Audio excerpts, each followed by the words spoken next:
저는 오늘 창세기 16장 7절로 16절의 말씀으로 나를 살피시는 하나님, 어떤 제목으로 말씀 들어가도록 하겠습니다. 한번 따라하겠습니다. 나를 살피시는 하나님, 나를 살피시는 하나님. 새드렛교회 담임 목사인 양승원 목사님이라는 분이 있습니다. 이 양승원 목사님이 젊을 때 대학원을 마치고 군목으로 가려고 준비를 하고 있었습니다. 그때 남서울교회에서 봉사를 하고 있었습니다. 근데 그때 총신대학교하고 합동신학교가 교단의 문제로 인해서 분열이 되게 됐습니다. 총신대학교를 계속 다니면 이 대학원에서 군목으로 갈 수 있는 자격을 부여해 줍니다. 근데 양승원 목사님이 당시 전도사님인데 이 총신대학교에 머물지 않고 합동신학교로 가게 됩니다. 나중에 군목 시험을 쳐야 군목이 되고 군목으로 가는데, 그러려면 총신대학교에서 군목을 쳐야 됩니다. 그리고 합격을 하면 군종 목사가 되어서 군대에 가게 되면 장교 계급을 달고 가죠. 사모님도 있고 아이들도 있기 때문에 군목으로 가면 월급을 받으면서 군목 생활을 할 수가 있습니다. 그래서 합동신학교로 갔으니까 이 총신대학교에서 군목을 칠 수 있는 시험 자격을 부여하지 않았어요. 다 계산을 하고 군목 시험을 치고 군인 목사로 가서 가족들하고 다 사택에 살면서 또 이렇게 월급 받고 생활하기를 원했는데, 이 총신대학교에서 거절을 해주니까 군목으로 군대를 갈 수가 없는 겁니다. 그럼 어떻게 하겠어요? 일반 사병으로 가야 하는 겁니다. 일반 사병으로 가게 되면 사모님도 있고 아이들도 있는데 생리별을 해야 됩니다. 생리별. 그리고 이 가정을 또 책임져야 되는데 이 가정의 살림살이를 또 어떻게 합니까? 그래서 참 난감하게 됐습니다. 난감하게 돼서 그래도 어떻게 군대는 가야 되는데, 근데 교회에서 이 사실을 알게 됐습니다. 그리고 남서울교회에 신반포 앞에 있는 반포 앞에 있는 남서울교회 있지 않습니까? 많은 교인들이 나왔습니다. 근데 그 교인들 중에 국방부에서 일하는 집사님이 있었어요. 아마 이렇게 대령, 중령, 대령쯤 되는 것 같아요. 국방부에서 하나만 이렇게 하면은 군대 면제받을 수 있는 그런 게 되는가 봅니다. 그래서 교회 집사님들이 그 집사님한테 부탁을 했습니다. 이 양승원 전도사님이 이렇게 돼가지고 사병으로 가게 됐는데 사모님하고 애들은 어떻게 하겠냐고. 그러니 손 좀 써달라고. 그랬더니 그 집사님이 그냥 알았다고만 했답니다. 해주겠다 안 해주겠다 그런 말 안 하고 알았다. 근데 이 소식이 우리 양승원 전사님 귀에 들어왔어요. 그래가지고 그 집사님을 찾아가서 그렇게 얘기를 했답니다. 집사님, 내가 평생 목회를 할 사람인데 이런 부정을 저지를 수 없습니다. 군 면제를 받게 되면 제가 평생을 두고 집사님을 원망하겠습니다. 나는 부정한 짓을 하지 않고 일반 사병으로 군복무를 마치겠습니다. 군대를 갔어요. 군대 갈 때 얼마나 걱정이 많았겠습니까? 마누라는 어떻게 하고 애기도 있는데 이 집안사람은 어떻게 하나. 정말 이 군대 몇 년 동안, 이 3년 동안 이 정말 이거 어떻게 생리별을 하는 거지 않습니까? 얼마나 더 기도를 했겠어요. 하나님 도와주십시오. 하나님 도와. 그러나 부정한 짓을 할 수가 없다. 하나님의 종인데, 하나님의 사람으로. 그리고 군대를 갔습니다. 그랬더니 교회에서 사택과 사례비를 그대로 지급하기로 결정을 해줬습니다. 그런데 몇 달 후에 군대 갔는데 몇 달 후에 금요철야에 이 양승원 전사님이 머리를 빡빡 깎고 교회에 나타났대요. 금요철야에 나타났답니다. 그 사정을 알아봤더니 군대에 갔는데 아주 질이 나쁜 고참을 만났다고 합니다. 이 질 나쁜 고참이 교회를 못 가게 하는 거예요. 교회를. 당연히 신대원생이니까 전도사니까 교회 가는 건 기본이잖아요. 교회를 못 가게 하더랍니다. 그러면서 그 얼마나 핍박을 하고 구타를 하는지 그렇게 말하더래요. 내가 살아있는 동안에 너를 시체로 내보내겠다. 요즘에 군폭력이 아주 문제가 되고 있는데 아주 고약한 그런 고참을 만난 겁니다. 그래서 얼마나 핍박과 구타가 심했는지 병이 나더래요. 병이 들어가지고 이 병 때문에 제대를 하게 됩니다. 다른 말하면 전문용어로 의가사 제대라는 게 있잖아요. 그래가지고 일반 병원에 가가지고 수술 받으면 이 병원비가 얼마나 나갑니까? 근데 그것도 교회가 알았어요. 성도들이 이걸 알고 교회가 그 수술비를 다 지불해 주려고 했는데 어떤 집사님이 가가지고 아무도 몰래 이 전사님 수술비를 다 지급을 해주고 또 퇴원을 해서 군대 제대를 하고 몇 개월 만에 또 이렇게 식구들이 다 만나서 또 학교를 다니면서 전도사로 사역을 했다고 합니다. 지금은 파이디온 선교회 대표로 세대륙교회 담임 목사로 사역을 하고 있습니다. 하나님이 다 보고 갚아 주신 것입니다. 정말 내가 정직하게, 정말 내가 이대로 하면 정말 힘들 텐데 그 부정한 방법을 사용하지 않아요. 하나님이 다 보고 계시기 때문에 하나님 앞에서 성실하고 정직해야 된다.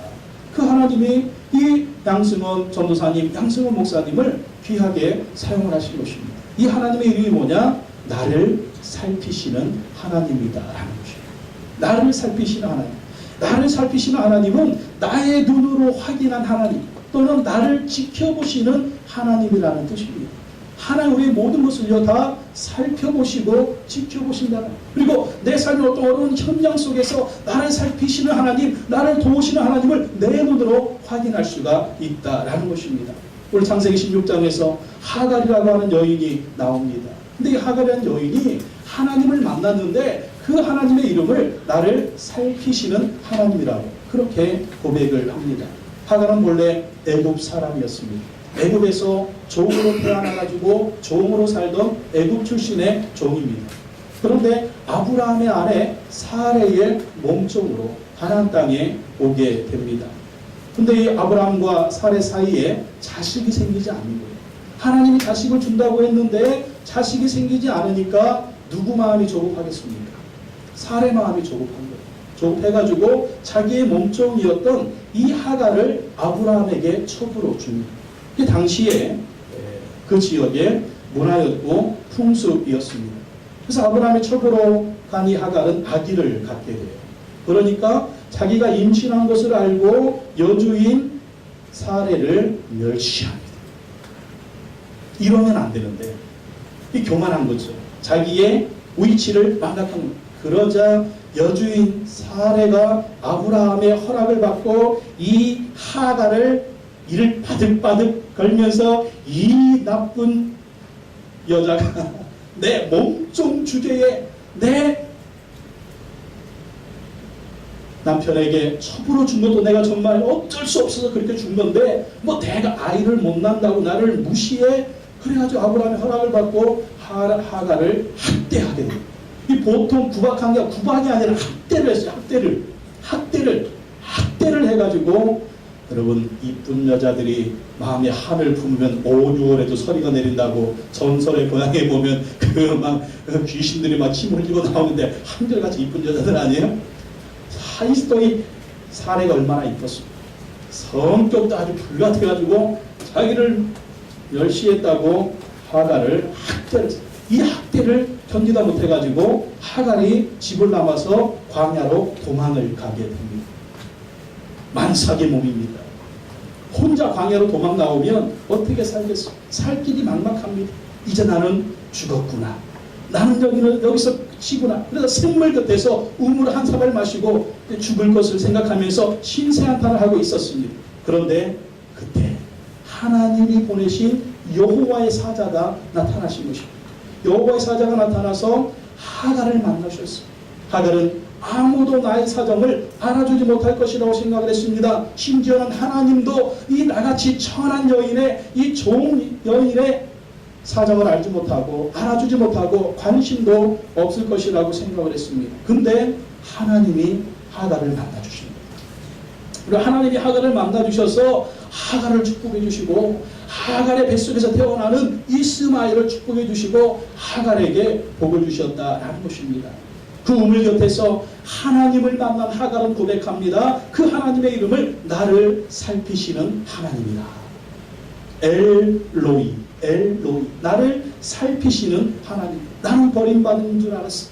나는 아무도 관심이 없는 줄 알았어. 하나님이 나를 안 보고 계신 줄 알았어요. 근데 하나님 나의 모든 것을 보고 계셨다. 그래서 그 하나님의 이름을 나를 살피시는 하나님이다. 그렇게 고백을 했습니다.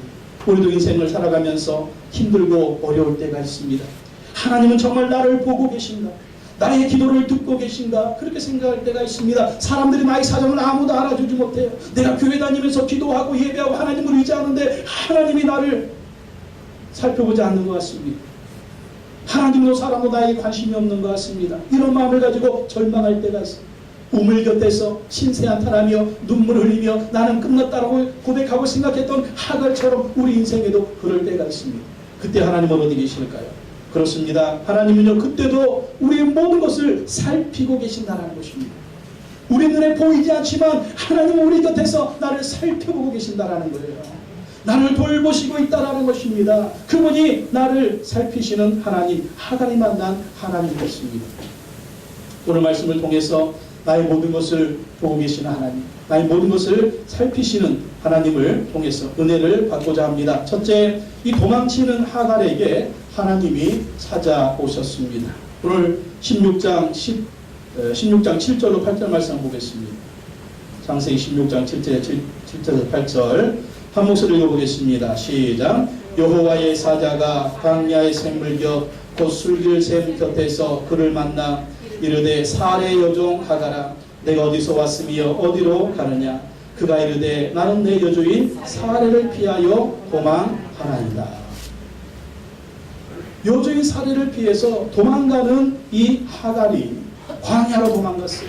광야로 도망가면서 한 샘물 곁에서 우물을 마시고 신세 한탄하고 있었습니다. 이 처량한 신세죠. 이 하갈은 종 출신이었습니다. 애굽에서 종으로 태어났습니다. 당시의 종은요, 당시의 노예는요, 주인이 죽이든지 살리든지 상관하는 인권이 없는 사람, 종의 소유물입니다. 종으로 태어나서 종으로 살았는데 이 애굽에서 살다가 일가 친척 부모를 떠나서 자기 의사와는 상관없이 부모 형제와 헤어져서 사레 여종으로 가나안 땅으로 갔습니다. 아무도 아는 사람이 없어요. 사레의 몸종이기 때문에 사레가 시키는 대로 수발을 들어야 합니다. 근데 어느 날 자기 의사와는 상관이 없이 주인의 첩이 된 것입니다. 그리고 주인의 아기를 가졌습니다. 그 순간 야, 이제 나의 모든 신분은 상승이 됐구나. 나를 멸시하던 사람들에게로부터 내가 이제 벗어나서 내가 그들을 누릴 수 있게 생겼구나. 이런 교만한 마음을 가졌습니다. 근데 그런 마음을 가지면 안 되는데 이제 고생 끝이다 생각하고 기고만장해서 여주인을 멸시했습니다. 그리고 자기가 뭐가 된 것처럼 생각을 했습니다. 그런데 그것이 잘못이었습니다. 하갈의 잘못 생각한 것이죠. 여주인은 끝까지 여주인이었습니다. 자기의 위치를 망각을 했습니다. 그래서 사레의 학대를 받게 됩니다. 여주인을 멸시했다고 학대를 받아서 거기에 있다가 맞아 죽게 생겼습니다. 뱃속의 아이도 죽게 생겼습니다. 그래서 집을 뛰쳐나왔는데 갈 데가 없어요. 지금이야 뭐 이 집들이 이렇게 동네가 있고 많이 있지만 이 아브라함 시대는 부족 사회, 시족 사회입니다. 부족의 거주지를 지나면 황량한 광야예요. 황량한 벌판이에요. 어디서 누가 어부가도 모릅니다. 죽여도 모릅니다. 그런 시대인데 집을 뛰쳐나왔으니 광야로 나갔으니 살지 죽을지 막막합니다. 그리고 우물 곁에서 목이 말라가지고 이 물을 마십니다. 물을 마시면서 이제 신세 한탄을 하는 것입니다. 아이고 내 팔자야, 한마는 이 세상 약속합니다. 내가 왜 이렇게 지지리도 못 나가지고 종으로 태어나서 종으로 살다가 이런 데 와가지고 내가 어떻게 이렇게 해가지고 내 신세야 내 신세. 자기 신세만 한탕입니까? 뱃속에 있습니다. 이 애기가 태어나면 얘도 죽고 나도 죽을 텐데 어떻게 하나 절망이 앞을 가리는 겁니다. 절망이 앞을 가리는. 그래서 두려움과 서러움과 억울함과 여러 가지 인생의 두려움에 사로잡혀서 그 샘물 곁에서 신세를 한탄하고 이제 나는 죽었구나. 누구도 나를 알아주지 않고 누구도 나를 돌봐주지 않는구나. 나는 여기서 죽게 생겼구나. 통곡하고 있었습니다. 그런데 거기에 여호와의 사자가 짠 하고 나타납니다. 여호와의 사자는 누구냐? 구약 성경에서 여호와의 사자는 예수 그리스도를 얘기하고 있습니다. 성경학자들은 천사의 모습과 여호와의 사자의 모습이 틀려요. 여호와의 사자가 나타나면 여호와의 사자는 하나님의 권위로 말을 하고 하나님의 권위로 능력을 행합니다. 여호와의 사자는 구약에 나타난 예수 그리스도다. 그렇게 얘기를 하는 것입니다. 여호와의 사자를 예수 그리스도로 하나님으로 우리가 생각을 해도 무관합니다. 바로 하나님이 찾아오신 것입니다. 여러분, 우리가 이렇게 지쳐 있을 때가 있습니다. 쓰러져 있을 때가 있습니다. 정말 나에게는 내일이 없고 미래가 없고 희망이 없다. 그때 하나님 어디 계실까요? 하나님이 우리를 찾아오는 것을 믿으시기 바랍니다. 우리가 신사탄하고 있습니다. 나는 여기서 끝이다 라고 생각하고 있을 때 하나님은 찾아오십니다. 우리를 고아처럼 내어버려지지 않습니다. 우리를 새롭게 해주시는 것입니다. 우리를 찾아와 주셔서 우리를 붙들어 주시고 우리를 세워주시고 나는 여기서 끝이라고 절망으로 생각하지만 하나님으로 서서 우리를 새롭게 해주신다라는 것입니다. 욥을 보십시오. 욥에게 고난과 시련과 환난이 있었지만 하나님 끝까지 바라보고 의지했더니 하나님 고난이 끝나게 하시고 시련이 끝나게 하시고 그의 인생을 새롭게 하지 않으셨습니다. 이분이 바로 하나님이라는 거예요. 그래서 우리 항상 이 하나님을 의지해야 되는 것입니다. 내가 어디에 있든지 어디로 가든지 무엇을 하든지 거기 하나님이 함께 하시는 것입니다. 시편 139편 7절로 10절 말씀 보십시오. 여러분 주부에 나와 있는 그 말씀 한번 다 같이 한번 읽어보겠습니다. 시편 139편 7절에 10절 시작. 내가 주의 신을 떠나 어디로 가며 주의 앞에서 어디로 피하리이까. 내가 하늘에 거기 계시며 음부에 내 자리를 펼지라도 거기 계시니이다. 내가 새벽 날개를 치며 바다 끝에 가서 거할지라도 곧 거기서도 주의 손이 나를 인도하시며 주의 오른손이 나를 붙드시리이다. 하나님은 어디든지 계시다는 것입니다. 내가 어디에 있든지 하나님은 거기 계시고 거기서 나와 함께 하시고 거기서 나를 붙들어 주시고 거기서 나를 인도해 주신다는 것입니다. 나의 모든 것을 살피시는 하나님이에요. 이 하나님이 우리에게도 찾아오시는 것입니다. 그래서 내가 힘들 때, 내가 절망스러울 때, 내가 고난이 있을 때, 내가 시련이 있을 때 하나님은 안 계시다? 아니에요. 거기에 하나님이 계시는 것입니다. 하나님이 계셔서 여러분을 붙들어주는 것을 믿으시기 바랍니다. 2006년 미스코리아 선 박샤론 자매가 있습니다. 이 박샤론 자매는요, 목사님 딸입니다. 인천의 하기동에서 은혜의 교회를 목회하시는 박정식 목사님의 딸이에요. 근데 박정식 목사님은 인천의 하기동에서 한 25년 전에 교회를 개척을 했습니다. 당시 하기동이 어떤 동네냐면 판자촌이었습니다. 빈민촌이었습니다. 또 거기에는 인천 교도소가 있어서 교도소에 출소한 사람들 나와가지고 돈 달라고 협박하는 동네가 그 동네였습니다. 판자촌 빈민촌이기 때문에 집들이 한 10대집 딱 있으면 화장실은 한 개입니다. 화장실은 한 개. 그러니까 이제 아침마다 한 10대명이 쫙 줄 서가지고 화장실에서 볼일을 봐야 되는 그러한 동네예요. 또 예수 믿는 사람들을 또 얼마나 멸시하든지 그 화장실에 있다가 좀 이렇게 시간이 길어지면 밖에 기다리는 사람들을 그러더랍니다. 믿는 것들이 더 싸. 믿는 것들이 더 싸. 이러면서 막 그런 관심을 받으면서 이 목회를 했어요. 그리고 그때 샤론 자매 그리고 오빠가 있는데 다 어린 애기들이었어요. 어린 애기들. 그 판자촌에서 방 한 칸에서 방 큰 방에서 이불 뒤집어 잡고 자면서 이 목사님이 그 동네에서 교회를 개척을 한 겁니다. 그리고 얼마나 힘들었겠어요. 판자촌에서 옛날에 뭐 25년 전 개척교회 할 때 먹을 것도 없고 참 먹고 살기 힘들었잖아요. 근데 이 박샤론 자매는 그 판자촌에 살면서 꿈을 꿨습니다. 나는 미스 코리아가 될 거야. 나는 미스 코리아가 될 거야. 여러분 이게 판자촌에서 꿀 꿈입니까? 개척교회 하는 엄마 아빠 밑에서 이 박샤론 자매의 꿈을 꿨어요. 나는 미스 코리아가 될 거야. 우리가 비록 판자촌이지만 우리가 비록 여기에서 개척교회 하고 있지만 우리가 힘들지만 하나님이 우리와 함께 하시. 하나님이 나를 도와주시면 나는 미스 코리아가 될 거야. 그런 꿈을 꿨다는 거예요.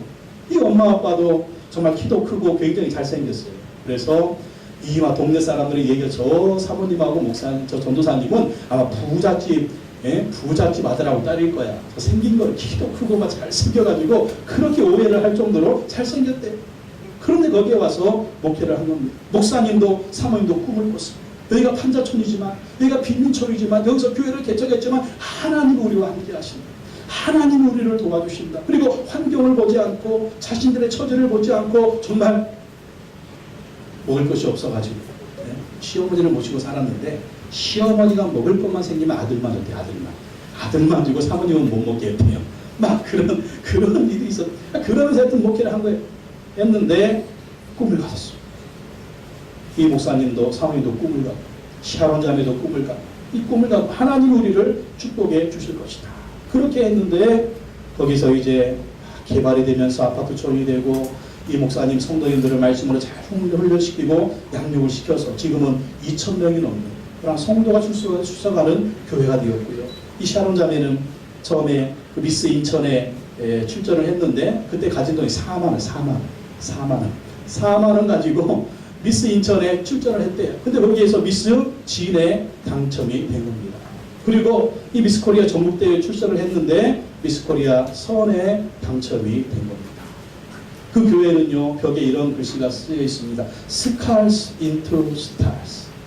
Scars into stars. 뭐냐면 상처는 별이 된다. 상처는 별이 된다. 우리에게 상처가 있고 우리에게 고통이 있고 우리에게 실패가 있지만 하나님은 이 상처를 별이 되게 만드신다라는 것입니다.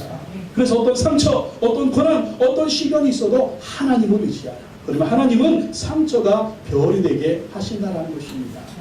여러분, 여러분의 삶 가운데 어떤 고통이 있습니까? 어떤 눈물이 있습니까? 어떤 실패가 있습니까? 어떤 아픔이 있습니까? 하나님을 의지하십시오. 하나님이 그 모든 것이 변해서 별이 되게 하실 줄로 믿습니다. 두 번째, 하나님은요, 하갈에게 내가 먼저 회개하라고 하십니다. 네가 먼저 회개하라. 오늘 16장 9절 말씀 다시 한번 읽어보겠습니다. 시작. 여호와의 사자가 그에게 이르되 뭐 하라고요? 내 여주인에게서 돌아가서 그 수하에 복종하라. 지금 하갈은요, 도망 나왔거든요. 여주인의 학대를 받아가지고 도망갔어요. 그 집으로 다시 안 돌아가려고 생각을 했어요. 도망가서 자기 마음대로 살려고 했습니다. 근데 여호와의 사자가 하나님 말씀하시기를 내 여주인에게로 돌아가서 그 수하에 복종하라. 왜 그럴까요? 하갈이 잘못한 거 있어요? 없어요? 있죠. 여주인을 어떻게 했어요? 여주인을 멸시했잖아요. 그리고 여주인에게 복종해야 되는데 몸종인데 여주인을 멸시했거든요. 잘못한 거거든요. 도망가야 됩니까? 아니죠. 여주인 밑에서 복종하고 있어야죠. 여주인을 잘 섬겨야죠. 이게 하갈의 위치입니다. 하갈이 해야 되는 겁니다. 근데 멸시하고 도망가고 자기 마음대로 나가버리니까 하나님의 사자가 하나님이 오셔서 하시는 말씀입니다. 돌아가라. 여주인을 섬겨라. 가서 네 잘못을 사과해라. 그리고 네가 할 일을 제대로 하라. 그렇게 말씀하시는 것이에요. 여러분, 하나님 우리에게 축복하실 때 먼저 해야 할 일이 있어요. 뭐냐면 우리의 잘못을 바로잡아야 된다는 것입니다. 회개할 것은 회개해야 돼요. 내가 잘못한 것이 있으면 바로잡아야 돼요. 그런 다음에 하나님의 복이 임한다라는 것입니다. 내가 잘못하고 있는데, 내가 순종하지 않는데, 내가 불순종하고 있는데, 내가 내 마음대로 살고 있는데 하나님의 복을 받는다? 하나님은 그런 하나님이야. 내가 잘못한 거 있으면 그것부터 고쳐야 됩니다. 그것부터 고쳐야 됩니다. 인간관계가 자꾸 깨지는 그런 상황들 보면 어떻습니까? 부부싸움 할 때 왜 그래요? 남편 때문이야, 마누라 때문이야, 누구 때문이야, 누구 때문이야. 그거 하기 전에 먼저 내가 할 일을 하라는 것입니다. 그래야만이 하나님이 우리에게 복을 주신다라는 것입니다. 하나님 오늘 우리에게 말씀하십니다. 어떻게 말씀하십니까? 성경 말씀을 통해서 말씀하십니다. 너 잘못한 거 있지? 회개해. 그거 먼저 고쳐야 돼. 누가 그렇게 얘기하면 정말 여러분 기분 나쁘죠? 얼마나 기분 나쁩니까? 특별히 마누라하고 남편이 얘기할 때 얼마나 기분 나쁩니까? 알면서 소리 지르잖아요. 그래서 싸움 되잖아요. 그러나 우리가 하나님 말씀 앞에서는 정직해야 돼요.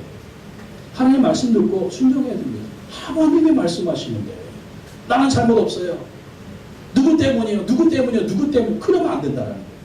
하나님이 말씀하시면 나한테 적용하라는 것입니다. 내가 회개하면 하나님은 그 회개하는 자에게 복을 주신다라는 것입니다. 1907년 평양은 동양의 예루살렘이라고 할 정도로 큰 부흥이 일어났습니다. 평양에 많은 사람들이 예수 믿고 구원을 받았고 많은 사람들이 하나님의 말씀에 순종하는 그런 부흥운동이 일어났습니다. 그런데 이 평양 대부흥운동의 시작은 1903년 원산에서 하디 선교사로부터 시작이 됐습니다. 1903년에 많은 선교사님들이 한국에 와 있었는데 특별히 여자 선교사님들이 이 연장자인 하디 선교사님에게 성경 공부를 인도해달라고 했습니다. 그래서 여자 선교사님들이 하디 선교사님에게 성경 공부를 하게 됐는데 당시 하디 선교사는 성경을 인도하면서 자기 자신을 살피게 되었습니다.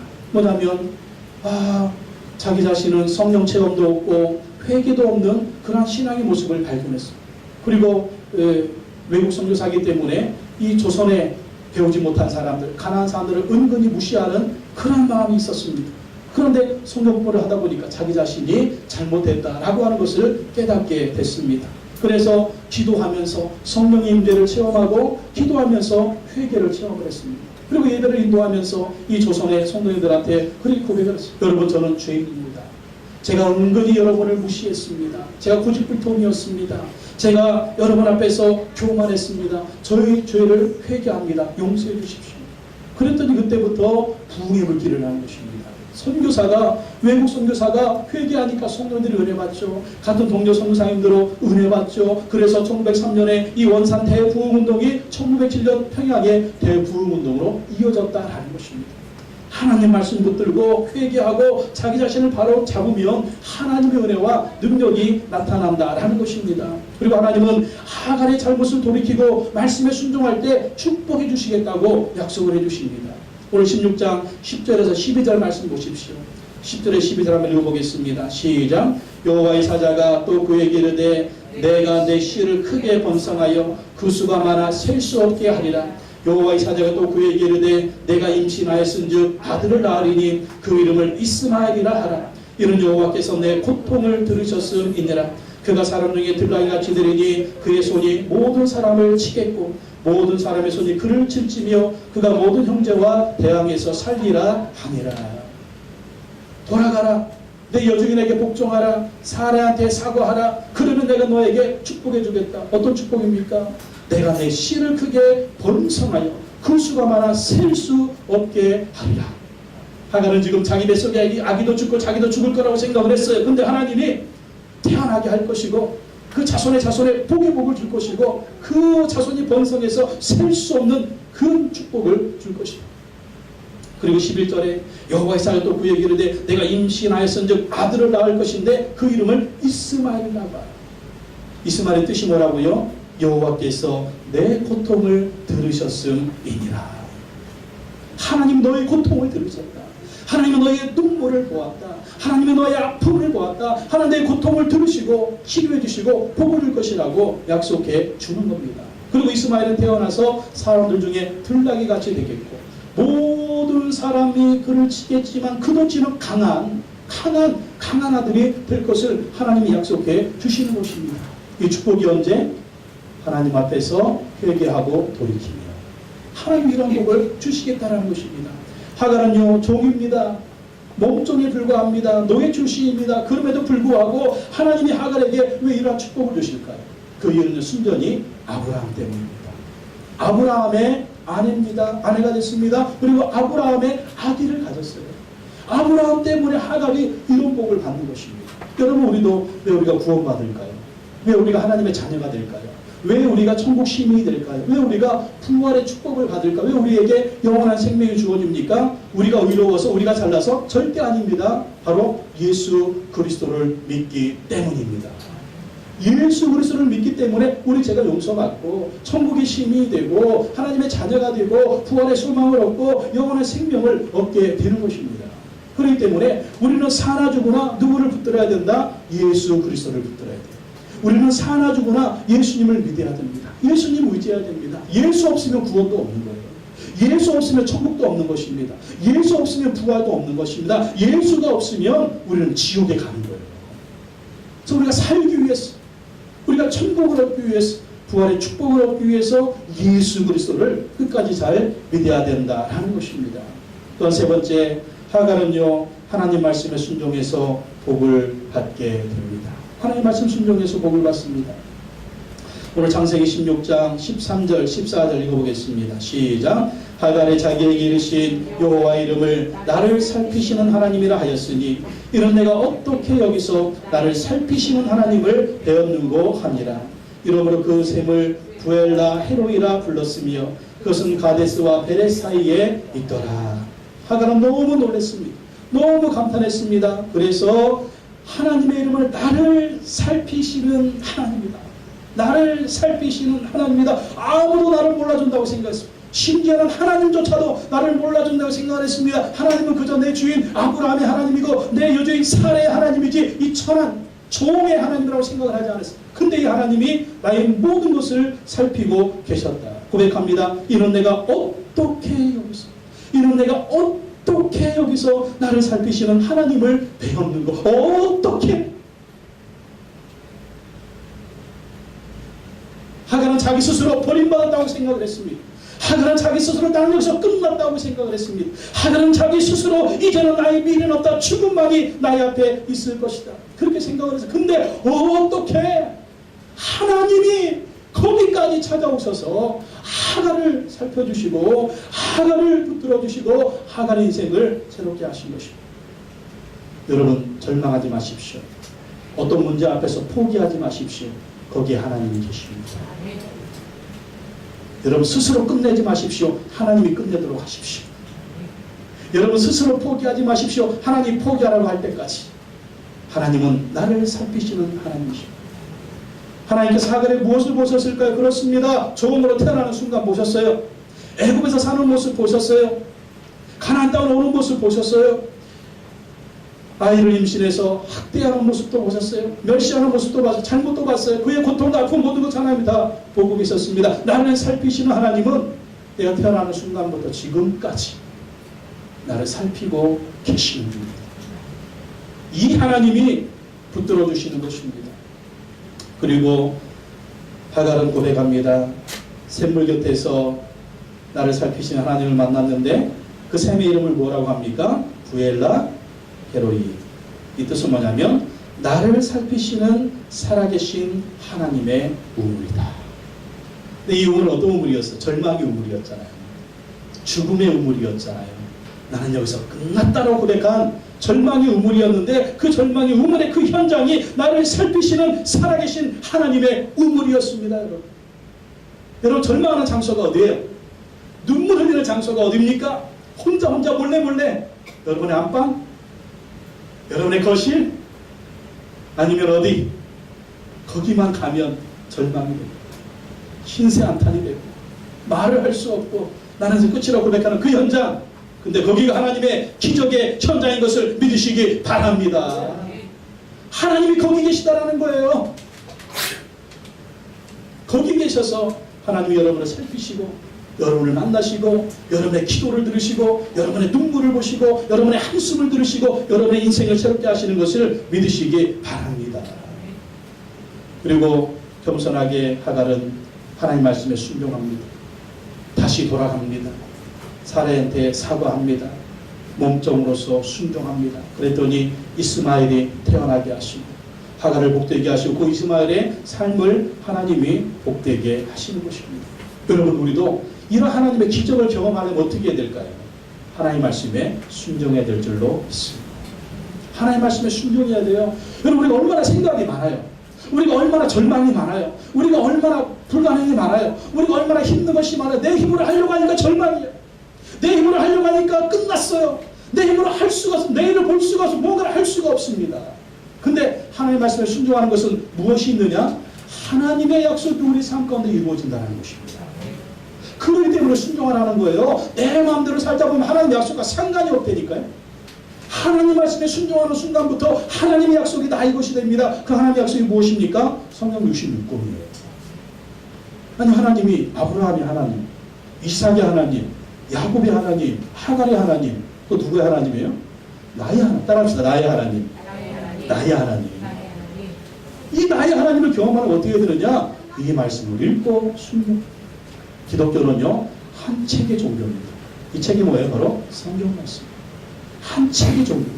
이 책에 하나님이 어떤 분인지, 예수님이 어떤 분인지, 성령님이 어떤 분인지, 하나님을 주신 약속이 무엇이 다 나와 있어요. 이것을 우리가 어떻게 우리 것이 될 수 있느냐? 이 말씀을 믿고 순종하면 이 약속이 다 우리의 것이 된다라는 것입니다. 그렇기 때문에 철저하게 날마다 말씀 읽어요. 환경이 어렵습니까? 힘의 능력으로 안 됩니까? 절망입니까? 그렇기 때문에 하나님 붙들어야 한 거예요.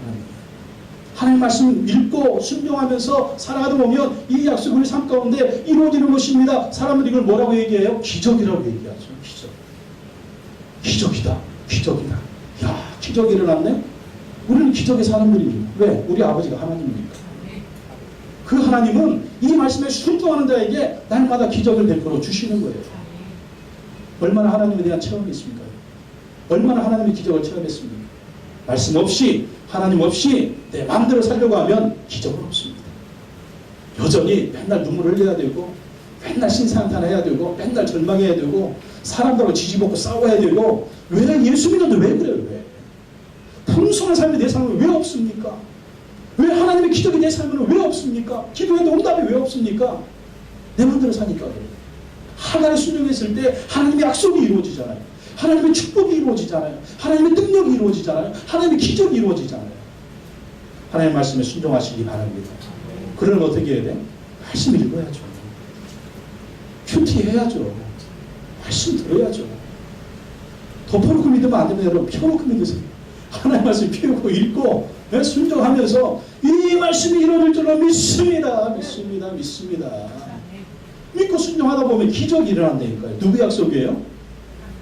이 김 목사의 말이 아니라 누구의 말입니까? 하나님의 말. 하갈의 삶에 역사하신 하나님이잖아요. 우리나라에 1907년에 부흥운동이 많이 일어났는데 이 부흥운동의 비결이 뭐기 이유가 뭐냐? 우리 성도님들이요 하나님 말씀을 읽고 순종하기를 힘썼다는 거죠. 그런데 너무나 기적이 일어났어요. 당시 인천에서 활동하던 존스 선교사님이라는 분이 이 미국에 있는 기독교인들에게 한국 교회의 교인 이야기를 써서 편지로 보냈습니다. 하루는 어떤 평범한 성도님이 존스 선교사님을 찾아왔습니다. 선교사님은 성도님에게 방문 목적이 무엇입니까? 이렇게 물었더니 이 성도님이 하는 말이 저는 성경 말씀 중 몇 구절을 외우는데 그것을 보여드리려고 왔습니다. 여러분 우리나라 이 초대교회 성도님들이 성경 말씀을 굉장히 많이 잘 외워도 왜 그럴까요? 우리 문화는 유교 문화예요. 유교 문화이기 때문에 뭘 배워요? 사서상경을 배우잖아요. 하늘, 천, 따지, 거무령 이게 다 외워야 돼. 외워야 돼. 그러니까 우리 한국 이 조선의 백성들은요 외우는 게 끝내줬습니다. 선교사들 와서 놀라는 거 왜 이렇게 잘 외우는지. 그래가지고 자기 외운 것을 선교사님한테 얘기해 주겠다고 그러더랍니다. 그러면서 뭘 배우느냐? 마태복음 5장, 6장, 7장을 외우더라고요. 한 구절도 틀림없이. 아주 성경이 너무 놀랐습니다. 아니 어떻게 이 성경 말씀을 5장이나 7장을 어떻게 이렇게 다 외우느냐. 그래가지고 이제 권면을 해줬대요. 성도님 성경 말씀을 외우는 것만으로는 안 됩니다. 외우는 게 중요한 게 아니고 많이 아는 게 중요한 게 아니고 이 말씀을 실천해야 됩니다. 생활 가운데 적용해야 됩니다. 그래야만이 신실한 예수님의 제자가 되는 겁니다. 그랬더니 교인이 말하더랍니다. 아 선교사님 그게 바로 제가 성경 공부를 하는 방법입니다. 제가 처음에는 성경을 외우려고 했는데 외워지지가 않는 겁니다. 그래서 선교사님 제가 한 구절을 외우고 그 한 구절을 실천을 했습니다. 한 구절을 외우고 한 구절을 실천했습니다. 그랬더니 그 말씀이 다 외워지는 겁니다. 창세기 마태복음 5장, 6장, 7장에 예수님의 산상수 선교사님이 감탄을 했다는 거예요. 야, 이 조선에 이렇게 겸손하게 말씀을 실천하는 교인들이 많기 때문에 이 1907년 이 나라의 이 조선 땅에 부흥의 운동이 일어나고 있습니다. 그렇습니다. 여러분 하나님 말씀을 읽고 듣고 실천하면 하나님의 복이 임하는 것입니다. 하나님의 말씀을 많이 읽으시기 바랍니다. 그리고 듣고 순종하시기 바랍니다. 그러면 하나님의 복이 여러분에게 임할 줄로 믿습니다. 요즘 여러분의 삶은 어떻습니까? 하나님은 나를 살피시는 하나님이십니다. 나의 과거, 나의 현재, 나의 미래, 나의 모든 것을 하나님이 살피고 계십니다. 내가 눈물 흘릴 때도, 내가 절망할 때도, 내가 힘들어할 때도, 내가 앞으로 싸움할 때도, 내가 좋은 일 할 때도, 내가 나쁜 일 할 때도 하나님 다 살펴보고 계십니다. 이 살피시는 하나님 앞에서 우리 성실하고 정직히 할 것입니다. 그리고 절망이 올 때, 힘들고 어려운 일이 올 때 하나님 나를 보고 계신다. 어떻게 해야 될까요? 하나님께 더 부르짖고 기도하고 하나님을 의지하시기 바랍니다. 그러면 하갈이 만난 나를 살피시는 하나님은 우리의 하나님이 되어줄 줄로 믿습니다. 기도하겠습니다. 하나님 아버지 감사합니다. 나를 살피시는 하나님, 하갈이 만난 하나님입니다. 자기의 신세를 한탄하면서 절망 가운데 자들 가운데 있었지만 하나님이 모든 것을 다 보고 계셨습니다. 다 보시고 하갈의 인생을 회복해 주시고 그의 삶을 축복해 주셨습니다. 하나님 아버지 우리도 인생을 살아갈 때 절망이 올 때가 있습니다. 한숨이 올 때가 있습니다. 눈물이 올 때가 있습니다. 어떻게 할 수 없는 내일을 꿈꿀 수 없는 그러나 그 절망의 현장 가운데 하나님이 함께 계시고 하나님 붙들어 주시고 하나님 이끌어 주시는 줄로 믿습니다. 좌절하지 말고 절망하지 말고 더욱더 하나님을 바라보며 의지하는 가운데 주의 능력으로 승리할 수 있는 우리 모든 성도님들이 되게 하여 주시옵소서. 예수님의 이름으로 기도하고 나이다. 아멘. 우리